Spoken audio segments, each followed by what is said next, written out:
Motoring 2011 on TSN is brought to you by Quaker State, Real Durable Oil, and Michelin, a better way forward. Quebec City in the summertime, it doesn't get much better. But when old man winter rolls in, he doesn't fool around. It is serious stuff. But in Quebec, they don't complain about the snow. They just have a party, as in the Quebec Carnival. But this week, we find ourselves in Quebec City during the first snowfall of the season. And for one car company, it can't believe its luck. And that company is Subaru. It's invited automotive journalists from across the country here to do a little winter driving. But only about a week and a half ago, they tell me it felt like spring here. As I said, Subaru got lucky. And of course, this company loves this kind of weather because back in 1995, it became the first company to offer full-time all-wheel drive in all its models. And this week, we're heading out into the snow to check out the new 2011 Forester and Legacy.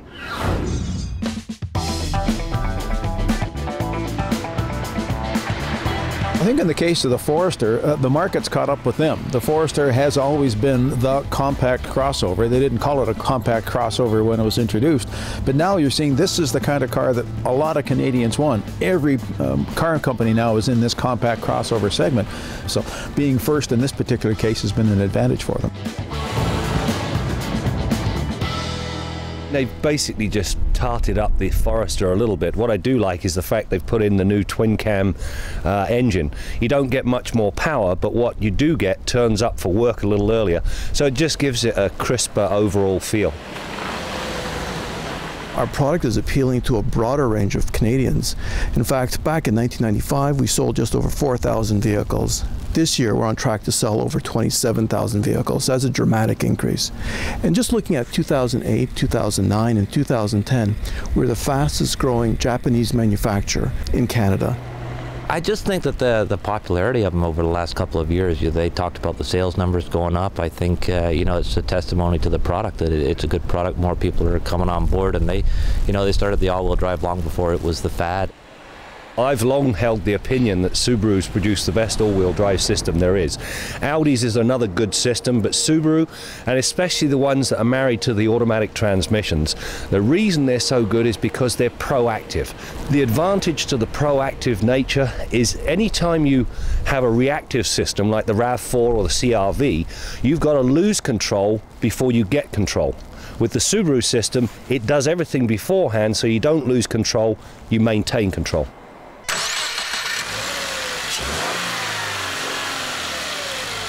It's a new 2.5 liter. It's of course a horizontally opposed 4-cylinder Subaru boxer engine. And what's really new for 2011 are the internal measurements. It's really all new. Bore and stroke. It's a long stroke design. As a result, there's some more low-end torque with the engine. 170 horsepower, 174 pound-feet of torque. And what's really remarkable is that this year we have slanted connecting rods, so the engine's no wider than last year. Yet we do have that long stroke. Today you were driving models that had the multi-plate transfer clutch all-wheel drive system. What that means is you have 60% of the power to the front, 40% of the power to the rear, and when slippage is detected, then it will balance it out 50-50, so you can get through even the most adverse conditions. One of the unique things with symmetrical full-time all-wheel drive is it's always there, it's always in the background, but in dry conditions you don't feel it, you don't see it, and that is a good thing, but it's there when you need it, and it really gives you that sense of driving confidence, especially in adverse conditions just like this. You know, with Subaru's full-time all-wheel drive, the engine is obviously powering all four wheels all the time. And it was once thought that this would compromise fuel economy simply because you're burning more fuel. That definitely was a perception out there, and in fact that was a reality at one time out there as well. But now with the Lineartronic continuously variable transmission, the Legacy gets 9.1 liters per 100 kilometers in the city, 6.4 on the highway. And that really is remarkable because that's a full-time all-wheel drive system, yet you're getting comparable mileage to the front-wheel drive competitors. Subaru has always built cars that have been a little bit different. They've attracted a very loyal audience, but it's been a fairly small audience. But in the last couple of years, they've managed to broaden the appeal. Cars like the Forester, which I think is the best car in a very, very complicated class. Things like the Legacy, which now has a lot more room inside. And the sales are speaking for themselves. People appreciate the quirkiness, but they're much more closer to being mainstream cars. We tried the traction control. They urged us to try it with the traction control on and off. So when it's on, you know, it catches you as soon as you start sliding. We tried it when it was off, and we tried it in a parking lot, and it will in fact spin on its own axis. So it's good because it pulls it around. It shows that it's capable of doing it. It's got decent power, and it's fun.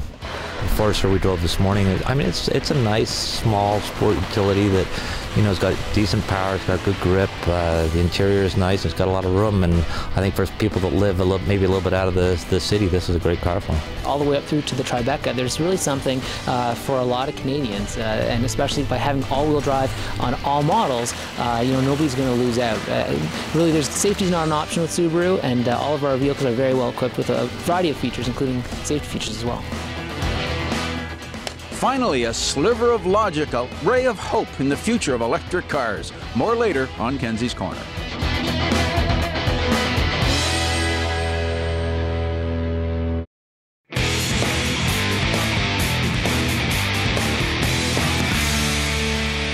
If sales are down, there's only one remedy. You need product. Not any product, but product people are going to buy. On this edition of Test Drive, the all-new Jeep Grand Cherokee.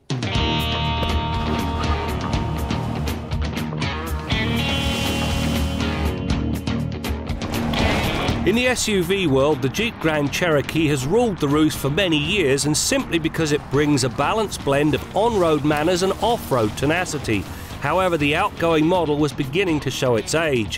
While the new model does not stray too far stylistically, it represents a quantum improvement from just about every other perspective, especially in terms of overall refinement and sophistication. In the past, I haven't thought much of Jeep interiors, primarily because a lot of the materials felt and looked cheap. Nothing could be further from the truth with this new Grand Cherokee. The dash is wrapped in leather, the seats are wrapped in leather, the front seats are heated and cooled, the rear seat is heated, you get a very good audio package and a navigation system that comes with a 30GB hard drive. Now there's enough left over after it's stored all of the nav information for you to save 4,250 of your favourite songs.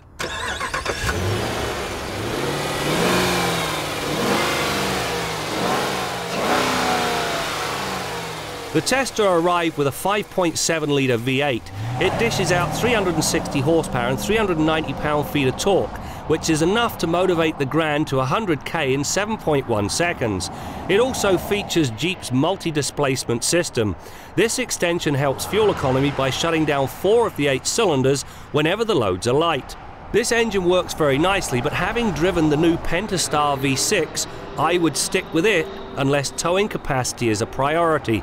Simply, it delivers 290 horsepower and 260 pound-feet of torque and much better fuel economy.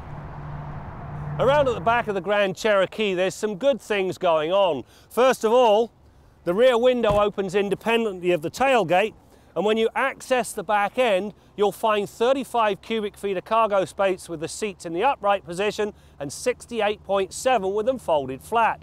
You'll also find all the things you need: tie downs, grocery bag hooks, and a privacy cover. However, there's a problem with the spare tyre. Now this Overland edition comes with a very attractive 20-inch wheel and tyre package, and it comes with a full-size spare. So what's the problem? Quite simply, when you lift this up, you'll find an 18-inch tyre from a different manufacturer. Now the saving grace is that that tyre and the others do have the same rolling circumference, so if you put the spare on, you're not going to damage the vehicle. But for goodness sake, if I'm paying $50,000+ for a new car, I want a matching tyre. In both cases, the Overland's power is relayed to the road through a 5-speed automatic transmission and Jeep's QuadraTrack 2 all-wheel drive system. The transmission slips through the gears smoothly and can be shifted manually. There's also a tow haul button. While it's designed to ease trailer towing, it has a side benefit. When selected, it locks out the torque converter and stretches out the shift points, which makes for a much sportier drive. If you go with the QuadraTrack 2 all-wheel drive system, you get this knob. It allows you to tailor the system to the driving conditions. Auto is the normal mode. Mud and snow allows a little more wheel spin, which is exactly what you want. The snow mode is designed to counter oversteer, while the sport mode sends about 80% of the power to the rear wheels, and it dials back the intervention point of the electronic nanny. Finally, there's the rock mode. After you select 4 low, you push it into the rock mode, and now you can amble down that boulder-strewn lane without damaging the underside of the vehicle. The new Grand Cherokee is also a very quiet ride. It boils down to the laminated windshield and front side windows, along with a platform that's a staggering 146% stiffer torsionally. The latter banishes rattles and squeaks even when torquing the body in an off-road situation. It also helps in the handling department. A rough off-road trail slides by all but unnoticed, yet when pushed through the pylons, the suspension limits body roll very effectively. The feel and feedback afforded by the steering is also much better than the SUV norm. The turn-in is crisp and it's perfectly weighted regardless of speed. It was a long time in coming, but it was well worth the wait. Simply put, if you need a vehicle that's got on-road civility and off-road ability, they don't come any better than this new Jeep Grand Cherokee.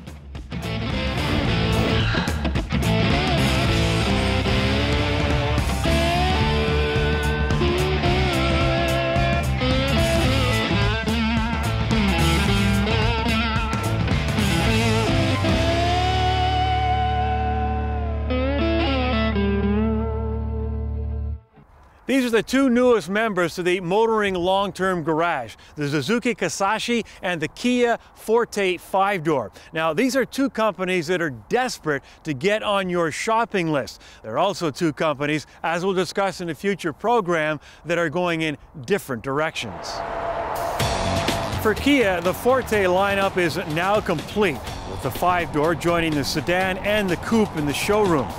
For Suzuki, the Kizashi, along with the sport model, now gives this company its first real shot at the midsize segment. This, of course, may not be a favorite time to be in the long-term garage simply because it's winter.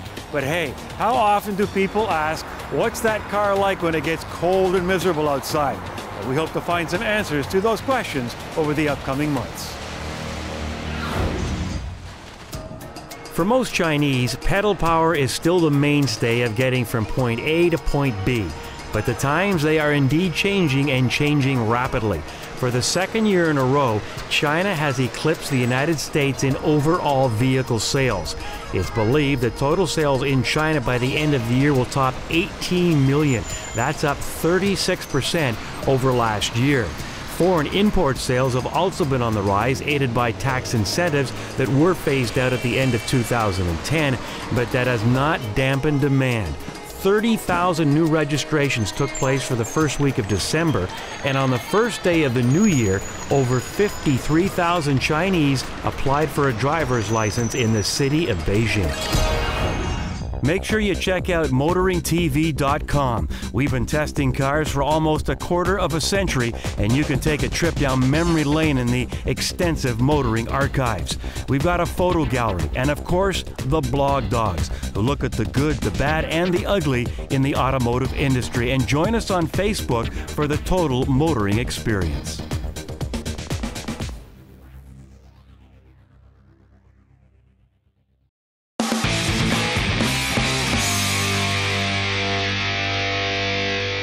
Obviously, the past year's had some challenges, but there's no such thing as a challenge that doesn't bring opportunities as well. And my personal mantra through all of this has been never let a good crisis go to waste. Use that opportunity to look at what it is that you're doing, and really in the Toyota spirit of things, to Kaizen all of your operations. It was way back when Graham and I took a couple of Subarus to a ski hill to demonstrate the advantages of all-wheel drive. One vehicle had front-wheel drive with traction control, the other all-wheel drive. Well, it was a no-brainer. The all-wheel drive was far superior. And of course, in 1995, Subaru put full-time all-wheel drive in all their models. But one thing you have to remember, to really take advantage of all-wheel drive in the wintertime, you do need winter tires, which of course are mandatory here in the province of Quebec. All right, let's head to the Quaker State Garage and join Bill Gardner. Brad, email this week from our viewer Ron Young in Halifax, Nova Scotia, and Ron asks us, could we please explain the difference in maintenance costs between normally aspirated engines and turbocharged or supercharged engines? Well, Ron, basically, you know, in most cases, the scheduled maintenance for most manufacturers isn't terribly different between normally aspirated and turbo or supercharged engines. You might be talking about a little bit more frequent oil changes, but there's not a whole lot of difference there. Where the key difference will be is when you get into servicing other items under the hood of those vehicles. If the car has a turbo or a supercharger on it, in many cases that extra hardware and extra plumbing and ducting and components that are under the hood for those boosted engines is in the way when you're trying to service something else. So it means higher labor costs and you're just dealing with a more complex engine bay. Also, another key difference is when the car gets to be 7, 8, 10 model years old, and now you're getting into the more, into larger service items, bigger repairs, you have the possibility that maybe the turbocharger or the supercharger themselves fail. So all of a sudden, you're talking about an expensive component that the other car, the normally aspirated car, doesn't even have. So, I don't dislike turbo and supercharged engines. I feel they have their place in high performance cars and sports cars, but in mainstream cars, if I had my choice between normally aspirated and a supercharged or turbocharged, I'd take normally aspirated every time. Perfect example is this car that I'm leaning on, the Kia Forte, 2.4 liter, normally aspirated 4-cylinder. There's another car in this market segment that uses a 1.4 turbocharged 4.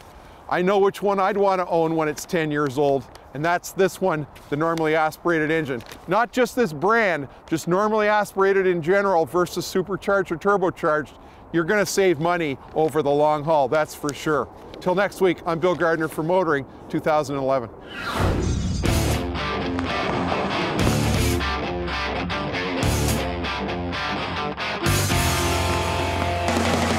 We're showcasing the Cruze because we know that we've beat the competition, both in ride and handling. We beat them in fuel economy, we beat them in size, and we want to demonstrate that. So here we are out here in this parking lot. We've got the Cruze, we've got the Civic, we've got the Mazda 3 and the Corolla, and we're going to take them head on and beat them at their own game. My first car was a Chevy Cavalier, so I've always had sort of a connection to GM's compact cars, and they've always sort of been lackluster, especially in the face of things like Corolla and Civic and Mazda 3, well, top sellers in Canada, right? For some reason, the North Americans never seem to be able to build a compact, at least for, well, better part of 30 years. So now it seems like not only General Motors and Ford have now sort of figured out the recipe for a compact car, and this Cruze is leaps and bounds better than anything GM has built in, well, like I say, 30 years. Well, the Global Delta platform was designed to be a global platform. The Cruze is the first vehicle off of it. Very stiff structure, fantastic chassis and suspension. We're offering 2 powertrains in Canada, the 1.8 liter in both automatic and manual, as well as our 1.4 turbocharged, which gives you basically the performance of a much bigger displacement engine, but yet sips fuel on the highway and gives us that outstanding fuel economy. Well, it's 6 continents, it's got 6 million kilometers of driving miles on it now, so this is a car that's proven around the globe, and bringing it here to Canada now is bringing something to customers that's really shown it can do great wherever it's on sale. You have to be able to spread your costs out. So if it's a global vehicle, it's easier to build a good car. It looks good, it handles really well, does lots of nice features, and the pricing seems fairly competitive, within a couple $100s of the Japanese competitors. Everyone knows we went through a very rough time. We're coming back, and we're coming back hard, and there's no stopping us. We have a game plan to win, and we're executing to that plan.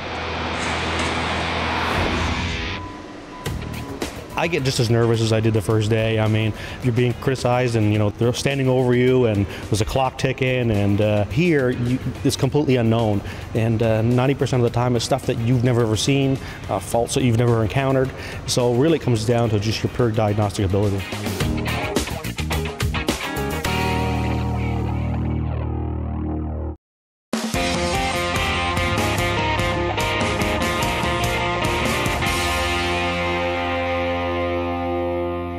Now, you've probably never heard of Robert Bryce. Well, that's okay, he's never heard of you either. But he's a journalist who specializes in the energy industry. He's written in such august publications as Wall Street Journal and Atlantic Monthly, and not only in the August editions. Now, he has an interesting theory on electric cars. Actually, he has the second favorite expression of mine for electric cars. The first is, there are 3 types of liars in the world: liars, damned liars, and battery engineers. But Robert Bryce says electric cars are the next big thing, and they always will be. He says General Motors didn't kill the EV1, science killed the EV1. As I've been telling you for a long time now, the issue with electric cars is energy density. There's not enough juice on board that can get you where you want to go. It doesn't matter what you do. The problem has been there since the 1913 Baker Electric, and it's never going to get any better. So what is the solution? Well, one of the problems is CAA can't bring a couple of liters of electricity to you if your car runs out. So where is the glimmer of hope I talked about earlier? It's that Nissan in the United States, if you buy a Leaf, they will guarantee to tow your car home. I rest my case. I'm Jim Kenzie.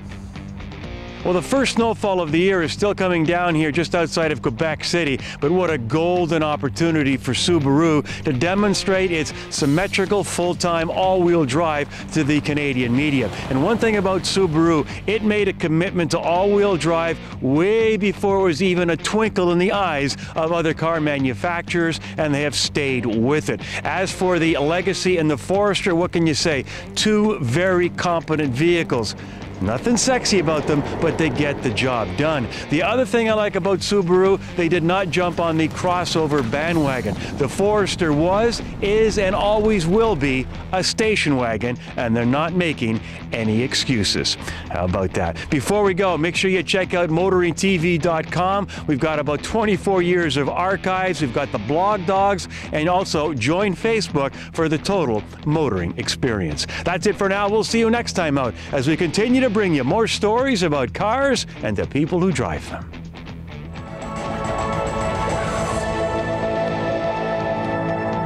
The last few years, the show, because of the economic crisis in the U.S., has been a little bit of a downer, but this year, everybody seems to have come back in a really big way. There's great energy here, and it still is the heart of the North American auto industry.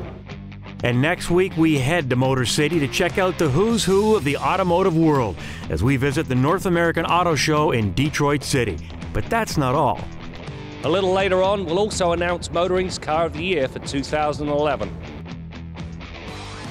Motoring 2011 on TSN has been brought to you by Quaker State, Real Durable Oil, and Michelin, a better way forward.